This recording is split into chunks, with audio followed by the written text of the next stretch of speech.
মনে করুন আপনার হাতে এক গ্লাস পানি। এখন এটা যদি 1 মিনিট ধরে রাখেন কোনো ব্যাপারই না, যদি 1 ঘন্টা ধরে রাখেন তাহলে হাত ব্যথা শুরু হয়ে যাবে, আর যদি একদিন টানা এভাবে ধরে রাখা হয় আপনার হাত একদম অবশ হয়ে যাবে।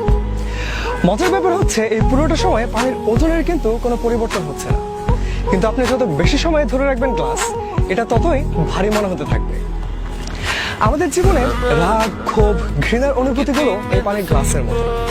হয়তো কারোর সাথে আপনার ঝগড়া, ভুল বুঝাবুঝি হয়েছে, অবশ্যই আপনার মন খারাপ হবে। এখন এটা নিয়ে আপনি যদি ভাবতে থাকেন আপনার কষ্ট আরো বাড়তে থাকবে। আর যদি মানুষটা কেন এভাবে বললো, কেন এমন হলো, এটা নিয়ে সারাক্ষণ মাথার ভিতর ভাবতে থাকেন, তাহলে কি হবে জানেন? মানুষের প্রতি ঘৃণা বাড়তে বাড়তে এমন একটা পর্যায়ে পৌঁছে যাবে যে সেটা হয়তো আর কখনোই দূর করা সম্ভব হবে না।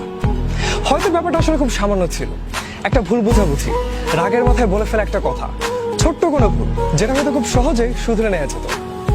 তাই রাগ, ক্ষোভ, ঘৃণা এগুলো কখনো মনের ভেতর জমতে দিবেন না।